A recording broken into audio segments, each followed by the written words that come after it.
visão, os erros aqui, vocês vão minha visão. Então, a relativa tem essa possibilidade da prorrogação. Aquele juízo que era incompetente, de acordo com o artigo 65, ele se torna competente em decorrência do silêncio da parte contrária, em decorrência da anuência da autorização tácita da parte contrária. Em preliminar de contestação, ela tinha que ter a obrigação de ter dito isso, certo? Lembrando a vocês que eu queria abrir um parênteses, gente, que é para a gente mencionar o que é preliminar de contestação. Então, vamos lá Eva, para o artigo 337. Olha o que é que diz o artigo 337 do Código de Processo Civil. O artigo 337, ele fala das situações de preliminar de contestação. O que é preliminar? Gente, preliminar é aquilo que vem antes que a gente discuta o cerne. O sentido de nós estarmos ali no direito, o que é? É questionar o outro direito da outra parte. Quando é que nasce uma controvérsia? Quando eu tenho uma pretensão e a parte contrária a mim diz também que tem a mesma pretensão. Por ter uma pretensão resistida, nasce uma lide. Aí surge necessariamente o quê? Uma lide, uma controvérsia, um conflito. Aí o Estado, o juiz, é chamado para resolver essa controvérsia, para resolver essa contenda, para resolver esse conflito. O artigo 337, eu vou colocar aqui no chat para vocês, ele traz algumas hipóteses de preliminar de contestação, matérias que você levanta, você suscita em contestação para impedir o prosseguimento da ação. Essas matérias que estão aqui no artigo 337 do Código de Processo Civil são as famosas preliminares. Só que entenda, as situações do artigo 337, eu vou colocar aqui no chat, as situações do artigo 337, elas são, gente, meramente exemplificativas. Certo, Eva? Elas são exemplificativas. Eu tenho essas hipóteses aí. Essas hipóteses, elas impedem que o processo prossiga. Por isso que elas são consideradas preliminares. Toda vez que você quiser discutir uma questão, trazer uma situação jurídica, trazer uma matéria para o processo, mas que essa matéria não diz respeito diretamente ao cerne da controvérsia, a lide propriamente dita, como é o nome disso, preliminar. É isso que diz o artigo 337, que está aí no chat. Ó. Incumbe ao réu, antes de discutir o mérito, a controvérsia mesmo. Ele abre um tópico lá, na contestação, diz assim, preliminarmente, quando vocês analisarem um processo e tiver numa ação, numa contestação, preliminarmente, são matérias que ele não quer que discuta como um cerne principal. São matérias que, de algum modo, eles vão interferir na formalidade. Que, de algum modo, eles vão interferir na continuidade do processo. Eles vão interferir no prosseguimento do processo. Como é o nome disso? Preliminares. Diz o artigo 337, olha aí. Incumbe ao réu, antes de discutir o mérito, alegar, 1, inexistência ou nulidade de citação. 2, olha aí a nossa, ó, que está sendo discutida agora. Incompetência absoluta ou relativa. 3, incorreção do valor da causa. 4, inépcia da petição inicial. 5, perepção. 6, litígio pendência. 7, coisa julgada. 8, conexão. Gente, todos os institutos nós vamos estudar aqui. O que interessa para nós agora? É a chamada incompetência relativa e a chamada incompetência absoluta. A chamada incompetência relativa e a chamada incompetência absoluta. Olha o que diz o parágrafo 5º desse artigo 337. Esse parágrafo é extremamente importante para nós. Olha o que é que diz aqui o parágrafo 5º. Olha aí, do artigo 337. Anotem aí. Excetuada a convenção de arbitragem e a incompetência relativa, o juiz conhecerá de ofício, ele sozinho, sem ser provocado por ninguém, das matérias enumeradas neste artigo. Ele conhece sozinho, ele aprecia sozinho, ele não tem questionamentos ainda. Ele, de ofício, sozinho, ele pode analisar e dizer, não pode prosseguir não por causa disso. Não pode prosseguir não por causa disso. Certo? Como o nome diz, preliminares. E no caso da incompetência relativa, tá vendo? Incompetência relativa tem que ser alegada pela parte contrária. Tá vendo? Acentuadas convenção, outra hipótese, convenção de arbitragem. Você lembra que a gente estudou arbitragem? E a gente disse, a convenção de arbitragem é quando as partes celebram escolhendo o processo arbitral. Então, a parte pode abdicar e dizer, olha, tem a convenção de arbitragem ou não dizer. É o caso da incompetência relativa, ela tem que ser suscitada pelas partes. O juiz não pode alegar de ofício, sozinho, sem provocação, de acordo com o parágrafo 5º do artigo 337, ok, gente? Então, quando no caso da incompetência relativa, eu não alego em preliminar a incompetência relativa, ocorre o quê, gente? O fenômeno, o instituto da prorrogação da competência. Aquele juízo que era incompetente, ele se prorroga. Por exemplo, eu entro com uma ação contra a Mariana lá no Eusébio. A Mariana, na contestação dela, ela diz preliminarmente que a comarca de Eusébio não seria o local para ajuizar aquela demanda, porque o domicílio dela, o local que era para ajuizar, não é ali. Aí ela vai preliminarmente da incompetência relativa do juízo da comarca de Eusébio. Aí ela indica na preliminar dela onde ela acha, de acordo com a lei, que deva ser processada aquele lugar. O lugar que deve ser processado. O juiz aprecia. Se tiver fundamento, o que é que tem que fazer o juízo processante? O que é, Mariana? Encaminhar lá para o juízo que a Mariana está indicando como competente. Tá? Se, porventura, a Mariana não alegar isso em preliminar, ocorre o quê? Prorrogação da competência. Então, o juízo da comarca de Eusébio, que não era, em tese, inicialmente, o local para ajuizar, como a parte autora fez a escolha na petição inicial, e a Mariana, na contestação, ela não questionou em preliminar, ocorre qual fenômeno, gente? Prorrogação da competência. Aquele juízo que era incompetente, ele se torna competente. Ok, gente? Então, só para lembrar mais uma vez. Nós vimos também, gente, na aula passada, o artigo 63 do Código de Processo Civil, que fala... O artigo 63 fala cláusula de eleição do foro. Eu digo já, a Eva está pedindo aqui para eu trazer um exemplo de inépcia da petição inicial. Eva, não é objeto do nosso estudo, mas só para vocês dizer, Paulo Narcan só sabe aquilo ali, o bicho não sabe de nada não, só estuda aquele lá. Para a Eva não dizer isso, né, a gente está gravando, aí nós vamos lá para o artigo 319. O artigo 319, tá, do Código de Processo Civil, que eu vou trazer aqui para a Eva, né, e explicar para ela, o 319, vocês fizeram até o trabalho de petição inicial, ele traz os requisitos da petição inicial, que a gente, quando for estudar direito de ação, a gente vai estudar alguns desses requisitos. Então, o que é isso? A petição inicial, ela tem que observar umas formalidades, certo? A formalidade da petição inicial, ela está onde? No artigo 319. Se a gente for lá para o 319, nós vamos ver que se exigirá que a petição inicial ela tenha esses requisitos. São os famosos requisitos da petição inicial. Se eu não observar, certo, os requisitos da petição inicial lá no artigo 319 do Código de Processo Civil, tá? Se eu não observar, e não observar essa formalidade, o juízo processante pode determinar o que a gente chama de inépcia da petição inicial, certo? Principalmente, gente, quando ocorre o seguinte, quando a gente ajuiza uma ação, eu tenho que ter presentes 3 elementos, tá? Na ação eu tenho que ter 3 elementos da ação, só para responder a ela. 3 elementos da ação. Quais são os elementos da ação? Partes, causa de pedido, certo?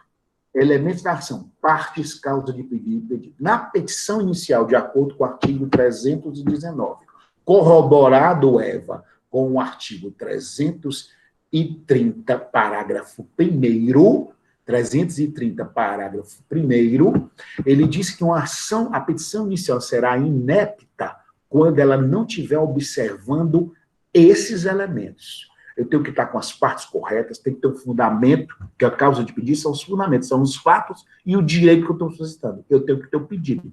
Ela está vazia. Por que ela está vazia? Porque ela não observou as formalidades nessa parte. Então, é o caso da inépcia da petição inicial. Tá bom? Só para responder a ela. Então, voltando aqui à preliminar.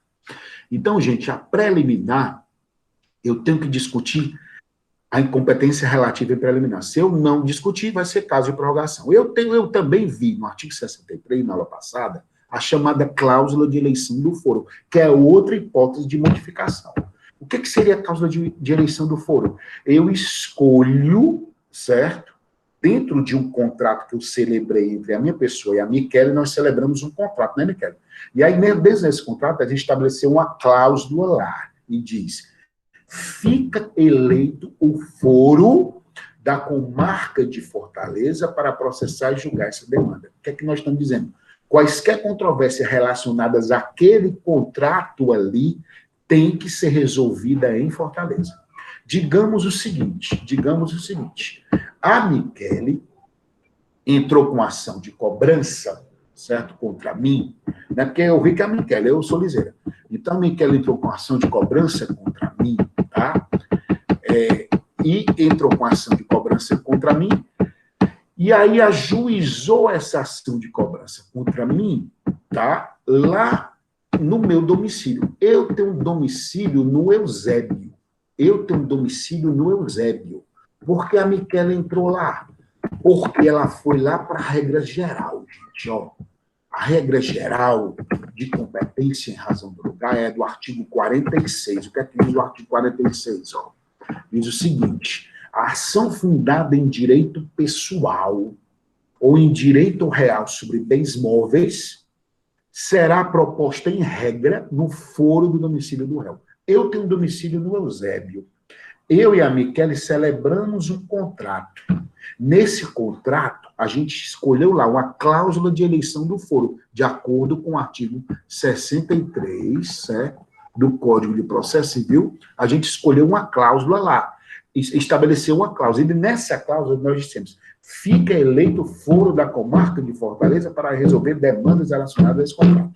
A Michele, certo, resolve entrar com ação com base no artigo 46, lá onde tem o domicílio, Eusébio, sobre a cobrança relacionada a esse contrato. Uma cobrança relacionada a esse contrato. Em decorrência da cláusula de eleição do foro, se ela não for abusiva, onde é que deveria ter sido ajuizada essa ação, gente? A cláusula de eleição elegeu Fortaleza. Só que o domicílio do Nartão é Eusébio. Onde é que deveria ter sido ajuizado? Fortaleza. Por quê, Iago? Porque eu elegi. Quando eu escolho, e ela, se ela não for abusiva, ela vai prevalecer em face das regras legais, das normas estabelecidas no Código de Processo Civil, entendeu? Porque eu elegi, eu escolhi. Então, a cláusula de eleição do foro é a segunda hipótese que a gente estuda de modificação de competência. Qual foi a primeira prorrogação? Na prorrogação, há uma escolha tácita. Na cláusula de eleição do foro, há uma escolha expressa. As partes escolhem expressamente. As partes elegem expressamente. Portanto, ela vai prevalecer, inclusive, sobre o que diz a lei. Entendeu? Isso é a cláusula de eleição do foro do artigo 63. Tem dois detalhes sobre a cláusula de eleição do foro, não que a gente viu. Ó, primeiro detalhe. Se a cláusula de eleição do foro, celebrada entre as partes em um contrato, ela for abusiva, essa abusividade pode ser alegada pelo réu no momento que é na prorrogação, mas também o juiz de ofício, ou seja, sem ser provocado, ele pode adentrar nessa questão e determinar a abusividade. Ou seja, é uma exceção que a gente acabou de dizer. O que foi que a gente acabou de dizer lá no artigo 37, parágrafo 5º, que o juiz não pode entrar na questão de incompetência relativa. Que a incompetência relativa tem que ser suscitada pelas partes, não foi não? Nós dissemos, ó, o juiz não pode determinar de ofício a incompetência relativa. No entanto, nessa hipótese que eu estou trazendo agora para vocês, de cláusula abusiva de eleição do foro, o juiz pode entrar até a citação. Ele pode decretar abusividade de cláusula de eleição do foro, até a citação. Porque, gente, a relação jurídica, a gente vai ver, só se forma após a citação. Antes da citação, o juiz pode dizer, olha, essa cláusula é abusiva, ela não vai prevalecer perante a lei. Ela só prevalece, essa cláusula de eleição do foro, se efetivamente ela não for abusiva. Se ela for normal, regular, ela prevalece. Se ela for abusiva, ela não prevalece. E essa abusividade, ela pode ser decretada pelo juiz. Não precisa esperar a provocação das partes, até a citação. Se o juiz não determina, aí o réu na preliminar de contestação, ele pode também alegar essa abusividade. Então, tem dois momentos, pelo juiz de ofício ou pela parte ré, no momento da preliminar de contestação, a abusividade. Beleza, gente? Então, o segundo ponto que a gente viu foi cláusula de eleição do foro. A gente viu também as chamadas ações acessórias. A ação acessória, gente, é aquela ação, como eu já disse, parecida com o direito civil, não é, Eva? Depende da ação principal. A ação acessória, ela não anda sozinha. Por exemplo, um banco ajuiza uma ação, digamos, ordinária de cobrança de parcelas de financiamento. E quando ele ajuiza essa ação, ele percebe que a parte demandada, a parte devedora, ela está dilapidando o patrimônio, chega ao conhecimento, ele tem provas de uma dilapidação. O que pode fazer o banco? Suscitar uma ação lá, certo? Uma cautelar, de natureza cautelar, de cautela para segurar, por exemplo, a busca e apreensão, uma ação de bloqueio de bens, uma ação de bloqueio de alienação, uma ação de bloqueio de veículos, algo nesse sentido, né, para evitar essa dilapidação. Essa ação secundária, que a gente chama de acessória, ela vai depender da ação principal. Então, o lugar em que está sendo ajuizada e processada a ação principal vai ser o mesmo lugar em que vai ser processada e ajuizada a ação secundária ou ação acessória. A ação acessória, ela depende da ação principal. Então, toda vez em que uma ação ela não tem condição de andar sozinha, porque ela só está ali, porque existe uma ação principal, ela tem uma situação de dependência, é daí que tem aquela chamada distribuição por dependência. Na ação acessória, eu vou ter a distribuição por dependência. Ela fica dependente de outra. Ela depende de outra ação. Então, essa situação ocorre que é outra situação de modificação da competência. Então, ela não anda sozinha. Então, ela vai ser processada onde está a ação principal. É o caso da ação acessória, que a gente viu, né, lá no artigo 61 do Código de Processo Civil, a gente viu essa situação de uma ação acessória vai ser processada onde está o juízo principal. Uma outra hipótese, última da aula passada, para a gente terminar esse introito, essa contextualização, foi aquela situação que a gente trouxe lá do artigo 60 do Código de Processo Civil. O artigo 60 do Código de Processo Civil, né, que traz uma situação bem interessante, que diz o seguinte, o artigo 60. Olha aí, o artigo 60 do Código de Processo Civil. Se o imóvel se achar situado em mais de um estado, com marca seção, subseção judiciária, a competência territorial do juízo prevento estender-se-á sobre a totalidade do imóvel. Como é que eu defino a prevenção? Prevenção é preferência, é privilégio de julgamento. O juízo prevento é aquele que vai ter preferência para julgar quaisquer outras ações que, porventura, sejam ajuizadas em outro lugar. A prevenção, ela só vai nascer se eu tiver mais de uma demanda ou ação com similitude àquele direito que está sendo perseguido, que está sendo apreciado naquela ação A. Eu ajuizei uma ação A, eu ajuizei uma ação A, e aí a outra parte ajuizou uma ação B. Essa ação B, ela tem uma relação com o direito que está sendo buscado da ação A.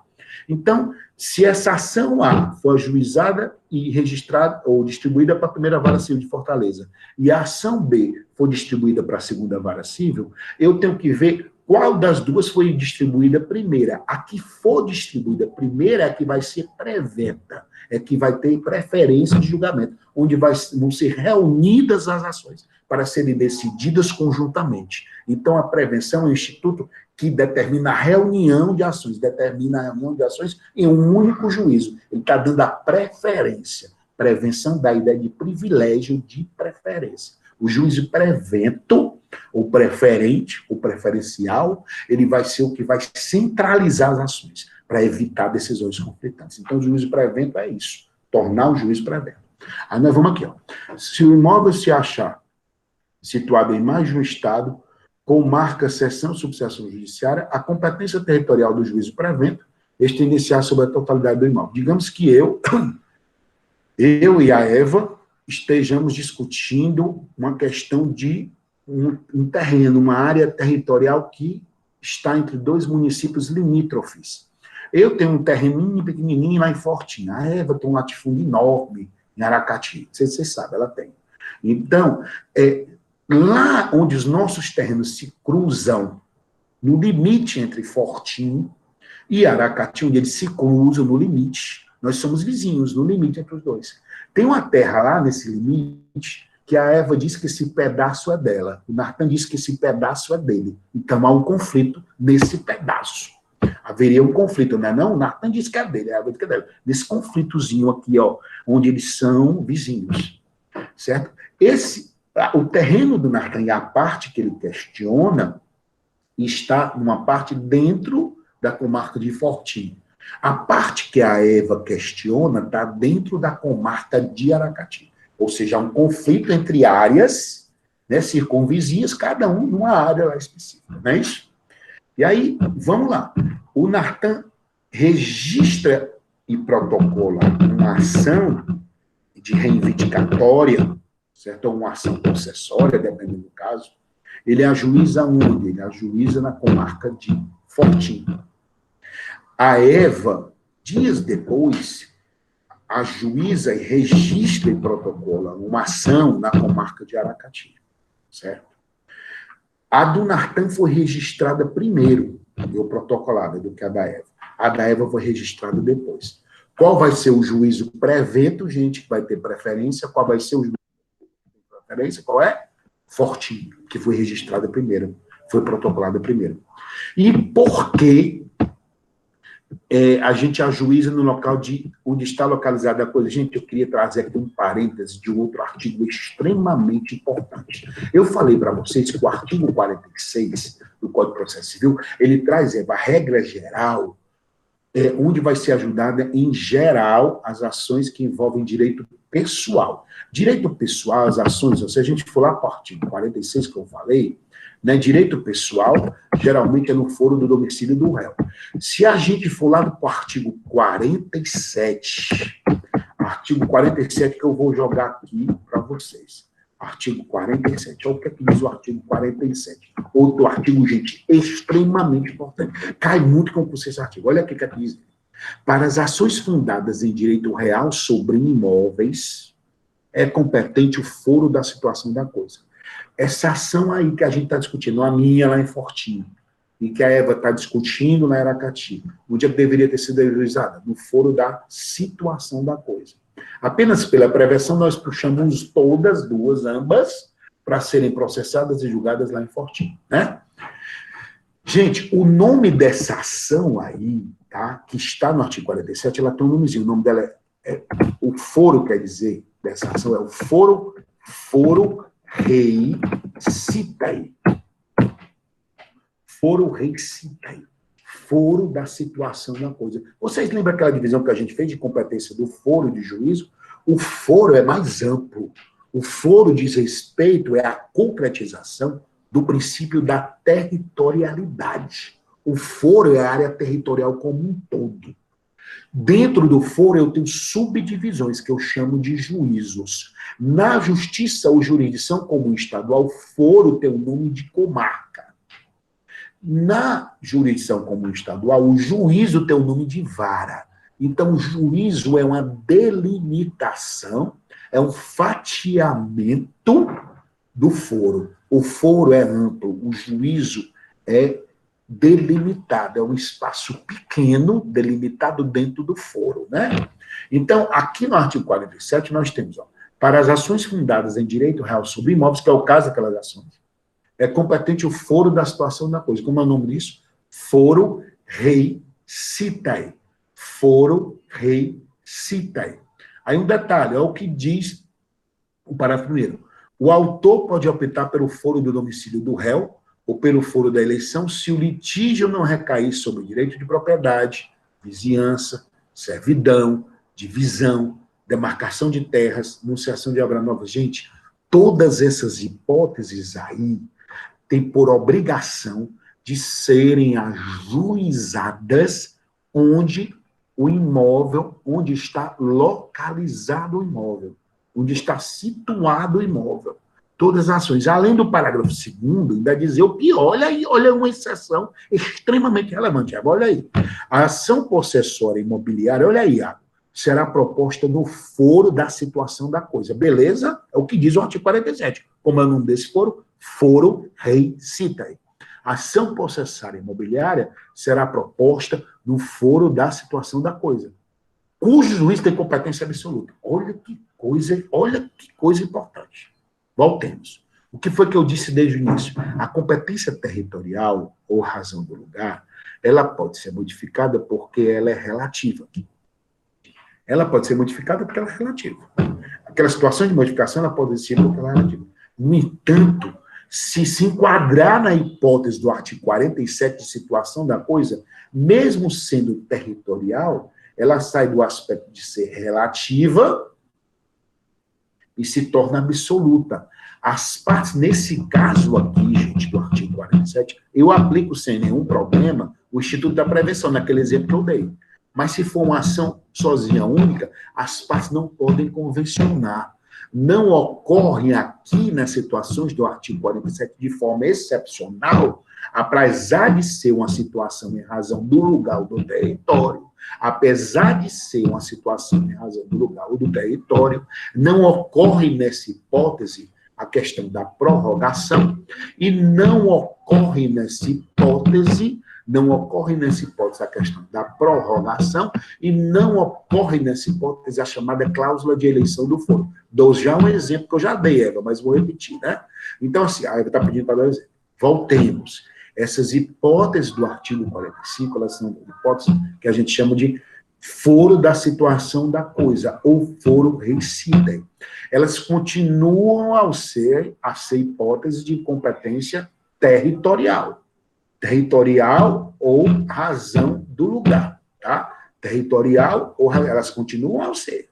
No entanto, a lei fez uma ressalva, disse o seguinte, olha, se for situação de foro reincidem, do artigo 47, parágrafos, as ações que estão ali, nesse tipo de ação, não vai caber nem a prorrogação e nem vai caber a cláusula de eleição do foro. Por que não vai caber nem a prorrogação, nem a cláusula de eleição do foro? Porque nessas hipóteses do artigo 47, a lei estabeleceu que, apesar de serem hipóteses de competência territorial, que falam de lugar, elas são situações que, excepcionalmente, elas saem da regra geral de competência relativa nessas situações e se torna competência absoluta para fins de prorrogação e para fins de cláusula de eleição do foro, ou foro de eleição, certo? Ela se torna absoluta.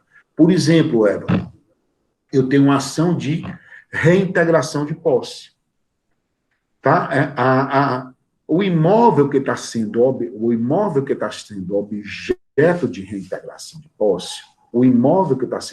de reintegração de posse, ele está situado em Jaguaruana, Terra das Redes. Está situado em Jaguaruana. Tá? O imóvel está situado em Jaguaruana, que está sendo objeto de ação possessória.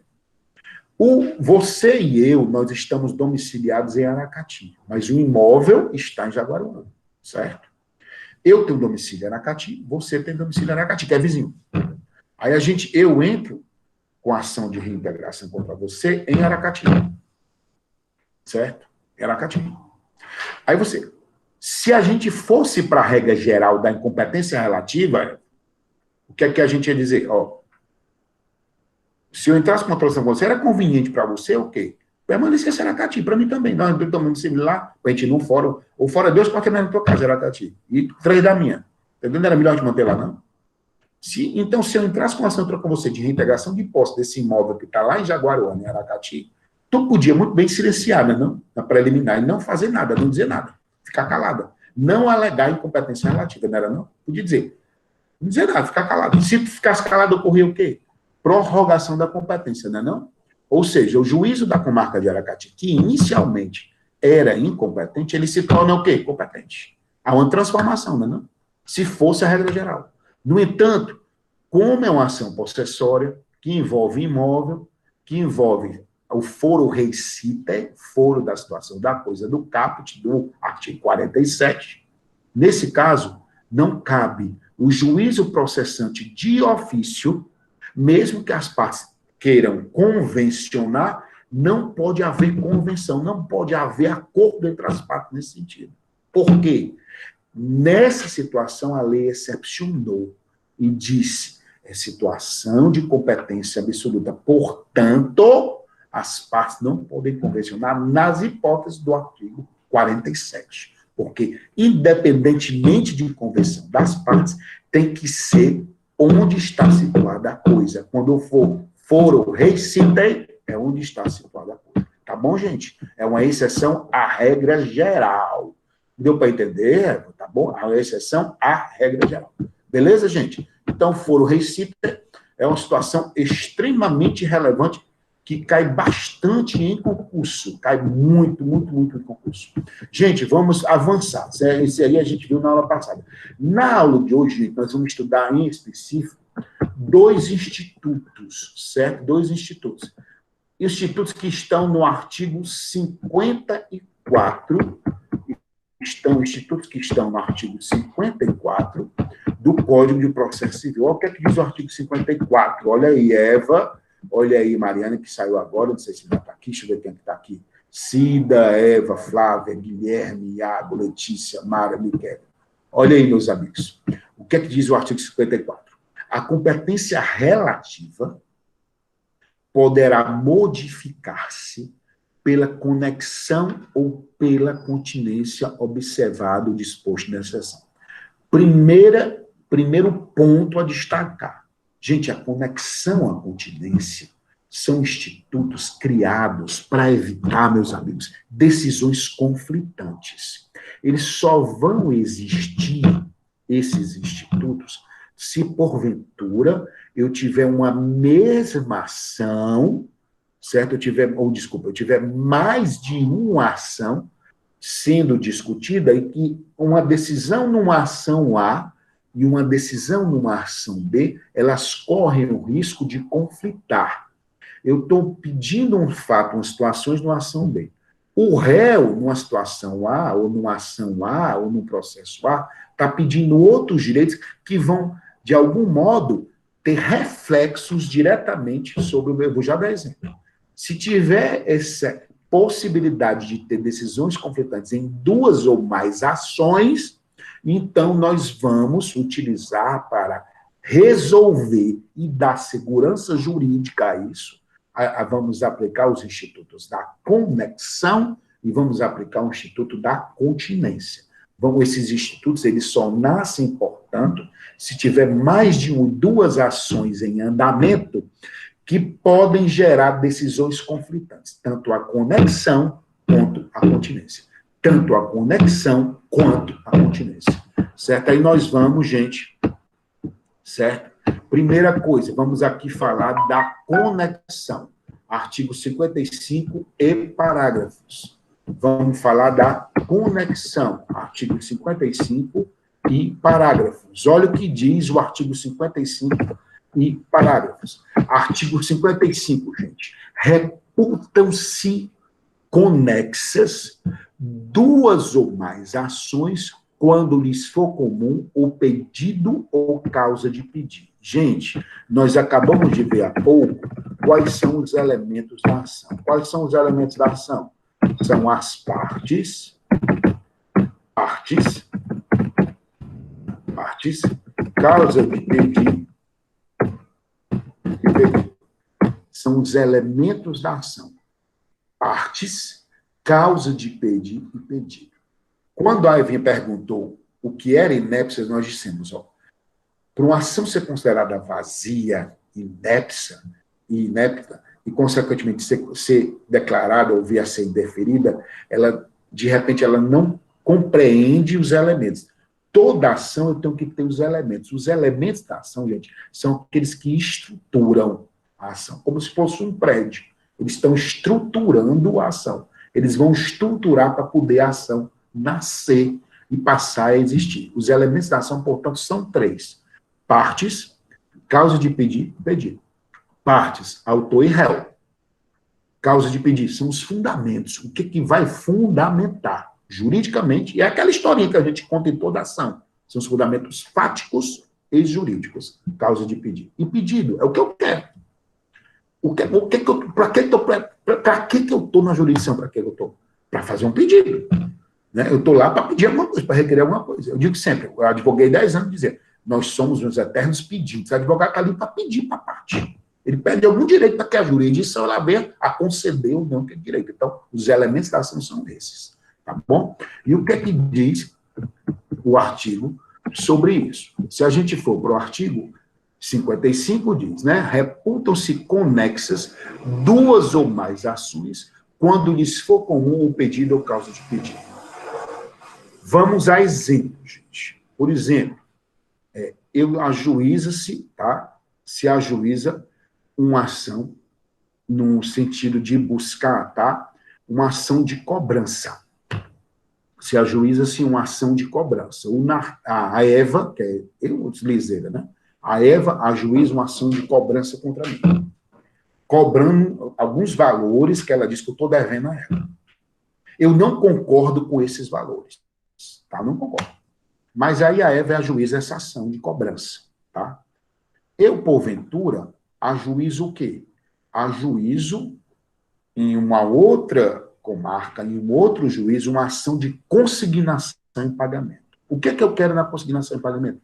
Que seja consignado em juízo valores que, porventura, eu estou devendo a Eva. Por que ela não é ação acessória? Porque ela não depende da outra, não. A ação de consignação, eu posso entrar sozinho com a ação de consignação. Na ação acessória, eu dependo da principal. Aqui são ações distintas. A Eva, numa ação de cobrança, ela cobra um valor meu. Eu, numa ação de consignação em pagamento, eu questiono e deposito, eu reconheço que devo a Eva, mas eu reconheço que devo a Eva certos valores. A Eva entende que eu devo X mais 1, eu entendo que eu devo só X. Só que eu não sei da ação dela ainda. Ela ajuizou a ação de cobrança e registrou, distribuiu a ação de cobrança e foi para a primeira vara civil de Fortaleza. Eu entro com a ação de consignação e foi distribuída para a terceira vara civil, tá? Vocês entendem que, se, por exemplo, essa ação de cobrança ela andasse sozinha, certo? Sem apreciar nada de consignação, ela poderia o quê, gente? Conflitar com a ação de consignação que eu ajuizei. Poderia, por exemplo, na ação de cobrança, o juiz o processante lá na primeira vara civil, entender que a Eva tem razão, julgar procedente. Entender que ela tem razão, julgar procedente. Podia, não? Podia. E o juiz lá da terceira vara entender que eu tenho razão e julgar procedente é minha, não era não?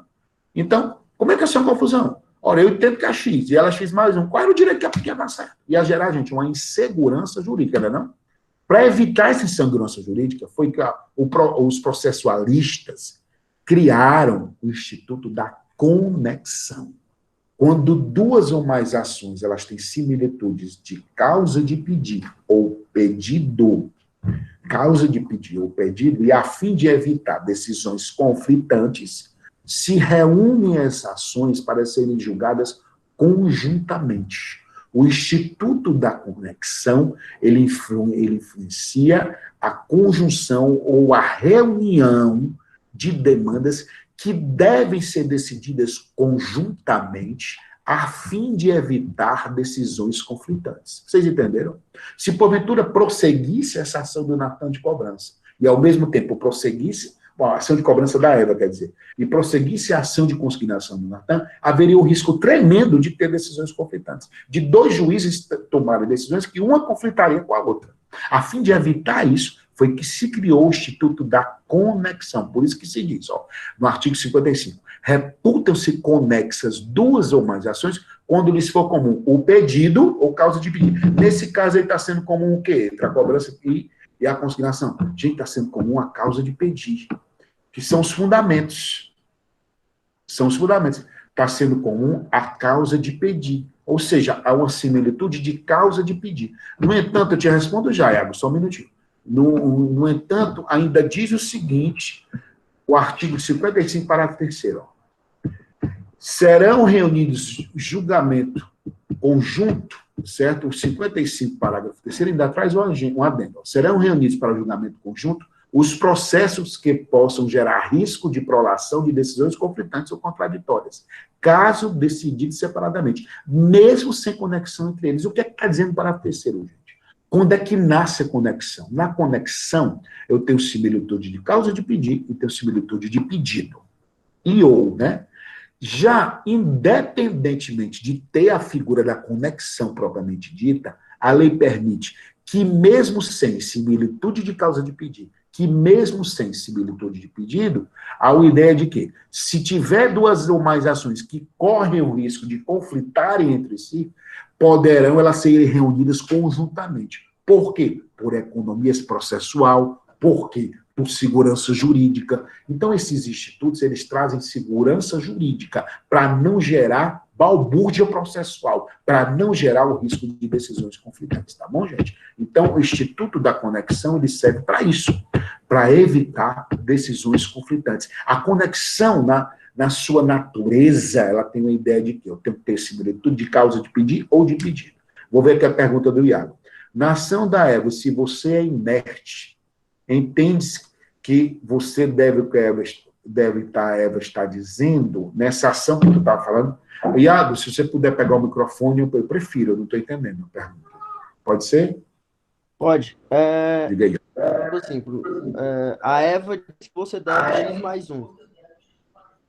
Se você em nenhum momento se manifesta, não entra com uma outra ação, enfim, entende-se aí que você deve, de fato, o X mais um que a Eva está dizendo ou não? Aí isso aí ainda vai Se eu entrar não em... entrei com ação, não, É, eu vou ter que discutir disso, entendeu? Eu vou ter que, na contestação, alegar que não, entendeu? Eu tenho uma opção, viu, Iago? Eu, desses exemplos de consignação e cobrança, para ficar claro quando é que haveria decisões conflitantes, para ser um exemplo simples, tá entendendo? Mas eu posso muito bem não entrar com a consignação.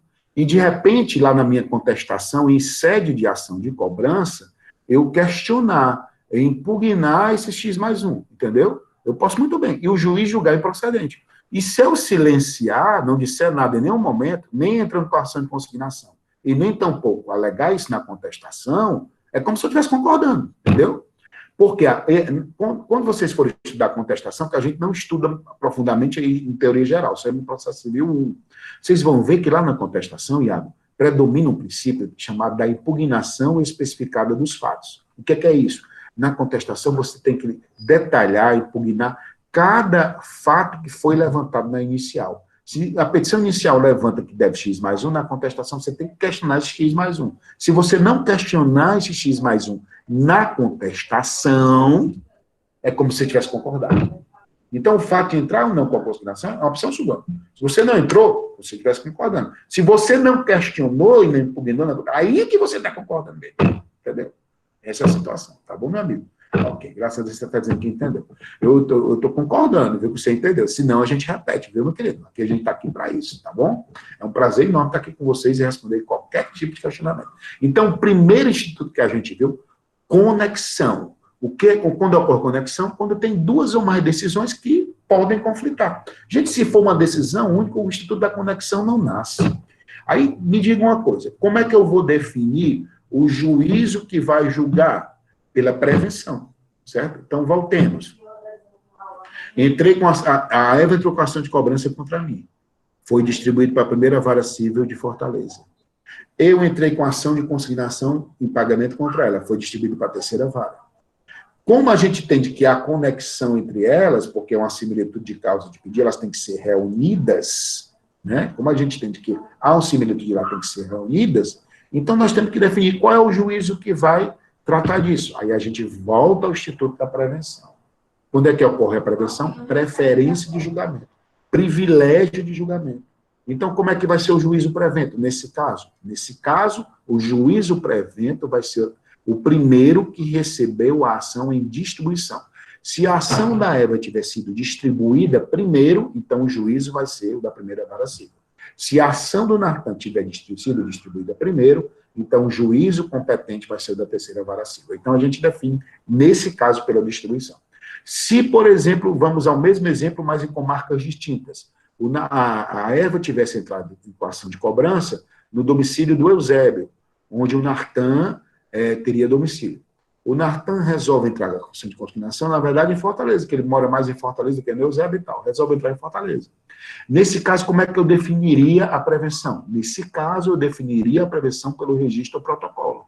Então, se, por exemplo, a ação da Eva de cobrança lá no Eusébio tivesse sido registrada no dia 2 de abril, e a ação do Nartan em consignação tivesse sido registrada no dia 3, onde é que deveria ser definida a ação? Onde foi registrado em primeiro lugar, tá certo? Então, o registro de distribuição é a prevenção, serve para definir onde vai ser o juízo competente para decidir essas ações que foram conexas, que de algum modo elas têm que ser decididas conjuntamente, a fim de Iago evitar decisões conflitantes. Ok, gente? Então, o local de ajuizamento eu defino também pela prevenção. Ok, gente? Então, primeiro instituto, conexão.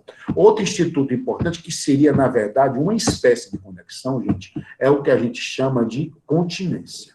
A continência está lá nos artigos 56 e 57 do Código de Processo Civil. Artigos 56 e 57 do Código de Processo Civil. Olha o que diz o artigo 56. Dá-se a continência entre duas ou mais ações quando houver identidade quanto às partes e a causa de pedir, mas o pedido de uma, por ser mais amplo, abrange a das demais. Gente, na continência, eu tenho uma ação que eu chamo de ação continente, que é uma ação maior, e tem uma ação menor que eu chamo de contida. Então, disse que a continência ela é uma hipótese de conexão. Só que é uma hipótese de conexão que eu vou ter similitude de partes e causa de pedido. O pedido de uma ação acaba engolindo o da outra. Vamos a um exemplo. Digamos que eu e Iago estejamos questionando um contrato. Eu resolvo ajuizar uma ação de anulação de cláusula contratual. Entendam. Eu, Natan, resolvo ajuizar uma ação de anulação de uma cláusula daquele contrato. De uma cláusula. O Iago vai mais além. Ele resolve entrar com a ação de anulação do contrato como um todo. Na visão dele, o contrato tem que ser anulado todo. Na minha visão, tem que ser anulado só uma cláusula. Certo? Vocês concordam comigo que essa ação do Iago ela é maior do que a outra, não é não? Na ação dele, ele está questionando o contrato todinho, ó, todo. Na minha ação, eu estou questionando só uma cláusula. Essa cláusula está dentro do contrato, não é não? Então, a ação do Iago ela vai ter uma ação continente. Ela vai ser uma ação continente. A ação do Natan vai ser uma ação contida. Gente, essa terminologia de continência, ela vem do militarismo mesmo. Bater continência. O que é bater continência? Quando eu tenho uma situação de subordinação. Eu tenho um superior e eu sou inferior. Então, eu bato continência. Vem daí essa terminologia. Quando você lembrar de continência, você lembra dessa subordinação. Lembram que uma ação de anulação de cláusula do Natan, ela é menor do que uma ação de anulação do contrato como um todo, que engloba a ação de anulação de cláusula. Então, gente, o que é que diz o ordenamento no artigo 56? Nesse caso, elas têm que ser reunidas, entendeu? Para ter uma única decisão, para evitar decisões conflitantes. Mas, certamente, gente, tanto a conexão quanto a continência, entendam uma coisa, não pode ocorrer se uma decisão se um processo já tiver sido sentenciado. Elas só vão ocorrer para ter decisão única, sem conflitar, certo? Se uma delas já tiver sido sentenciada, não vai ocorrer esse instituto, vai ocorrer o instituto que a gente vai ver lá na frente, chamado de litispendência. O que é litispendência? Quando uma lide já está sendo resolvida, né? Que seria outra situação. Então, aqui, tanto na conexão quanto na continência, gente, as ações ainda estão tramitando, não foi decidido nada ainda, não foi sentenciado. Então, qual é o objetivo da conexão? Qual é o objetivo da continência? É evitar de que as decisões de dois ou mais processos que têm semelhanças, elas venham a ter decisões conflitantes. A conexão, ela ocorre quando eu tenho similitude de causa de pedir e pedido.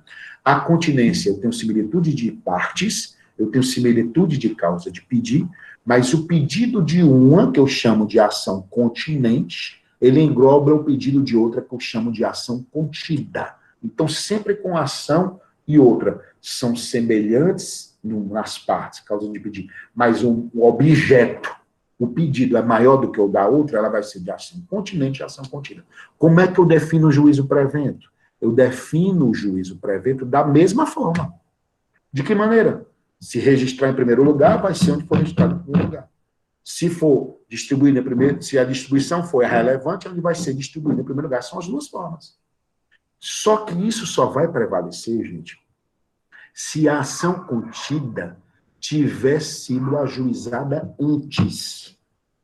Isso só vai prevalecer se a ação menor ou a ação contida tiver sido ajuizada antes. Voltemos lá para o artigo 56. Dá-se a continência entre duas ou mais ações quando houver identidade quanto às partes. Dá-se continência entre duas ou mais ações quando houver identidade entre as partes, ok? E causa de pedir. O que é causa de pedir? Fundamentos fáticos jurídicos. Aquela historinha que eu conto, né? E eu fundamento aquela historinha. Ali é a causa de pedir. É o que vai justificar o pedido. Mas o pedido de um, ó, por ser mais amplo, abrange dos demais. Esse aí é o nome de continência, beleza? Aí o artigo 57 diz o seguinte, ó. Quando houver continência, porque tem isso, né? Continência. A ação continente. Qual é a ação continente? A ação maior, que engloba a ação contida. Tivesse sido proposta anteriormente, olha o detalhe aí, tá? No processo relativo à ação contida, será proferida sentença sem resolução de mérito. Caso contrário, as ações serão necessariamente reunidas. Olha o detalhe.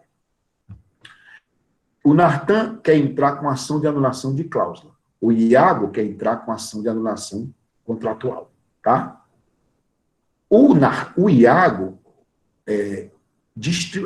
registrou essa ação em Fortaleza e distribuiu. A distribuição desse processo ocorreu no dia 2 de abril de 2020. A distribuição desse processo, dessa ação de anulação contratual, ocorreu no dia 2 de abril de 2020. Beleza? Dia 2 de abril. Ação de anulação contratual. O NARTAN registrou a ação de anulação de cláusula no dia 2 de abril. E foi distribuída no dia 3. Segundo a regra da prevenção, onde é que seria o juízo prevento? Onde foi distribuído em primeiro lugar. Então, onde está tramitando a ação do IAGO, a ação de anulação contratual do IAGO, não? É como se a ação da NARTAN tenha sido posteriormente. É o que diz o artigo 57.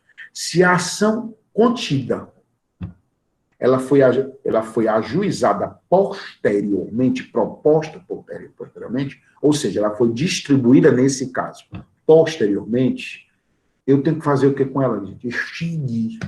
Por que extinguir? Porque ela já está sendo objeto de questionamento numa ação maior. Por economia, para que tramitar ela?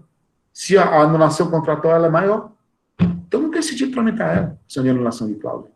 Então, extinguiria essa ação de anulação de cláusula. Porque o objeto que ela quer discutir já está dentro da ação grande, da ação maior, da ação continente. Entendeu? Então, se extingue.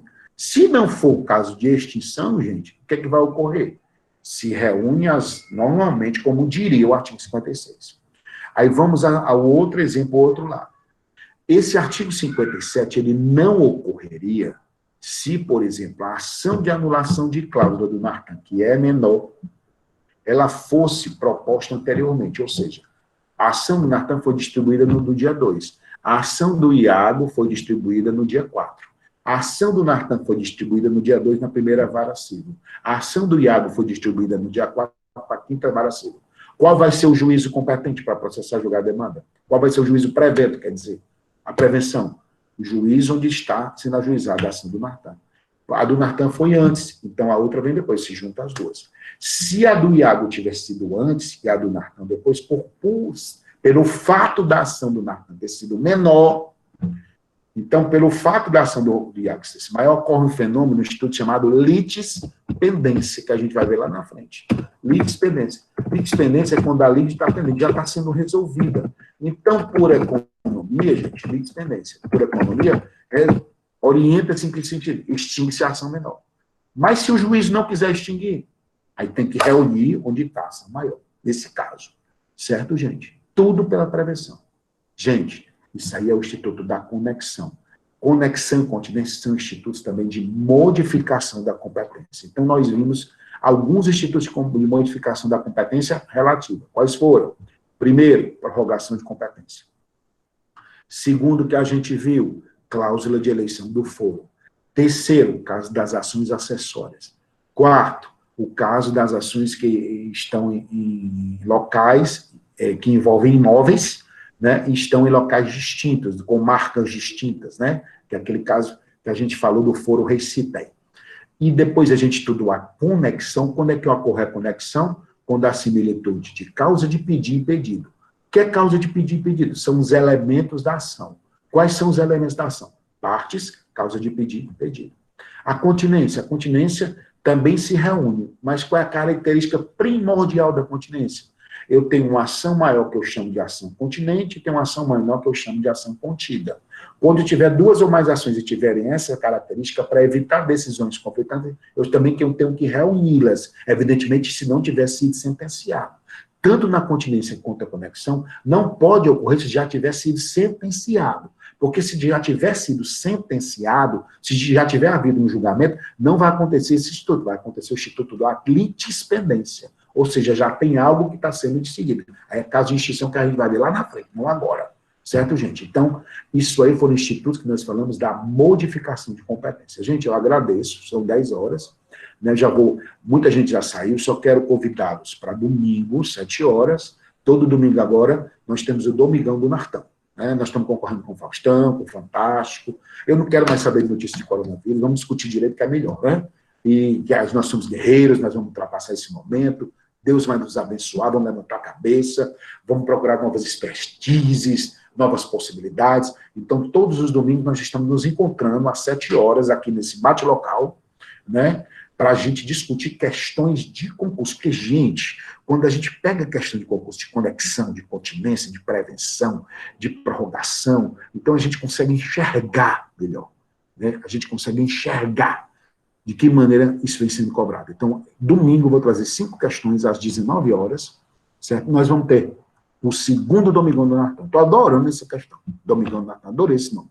Então, vamos lá discutir questões de concurso. Todo domingo nós vamos fazer revisão do que a gente viu na semana. Não se preocupem com programação, a gente vem seguindo. Terça-feira é feriado, mas nós vamos nos encontrar, viu? Feriado, mas todo dia está sendo feriado mesmo, né? Praticamente. Só não para mim, que eu tenho que preparar, eu estou trabalhando, viajar em moto, mas também, né? Quem mandou não estudar muito. Mas terça-feira nós vamos ter aula normalmente, viu? Dia 21 nós vamos ter aula. Vamos ter aula, tendo aula, vou ficar tendo Domingão do Nartão. Outra coisa, quando elas voltarem às aulas presenciais, nós vamos continuar com essas aulas, tá bom, gente? Um abraço para vocês, boa noite, bom descanso, estudem, se cuidem, fiquem em casa, não saiam, evitem. Vamos contribuir para a gente passar esse momento incólumes e que a gente consiga voltar o mais rápido possível para a gente estar junto, tá bom, gente? Eu quero estar junto de vocês, eu gosto dessa energia, me contagia, isso aqui é a minha vida, me contagia isso aqui. Muito obrigado, abraço, boa noite, abraço a todos e adoro vocês. Boa noite, obrigado.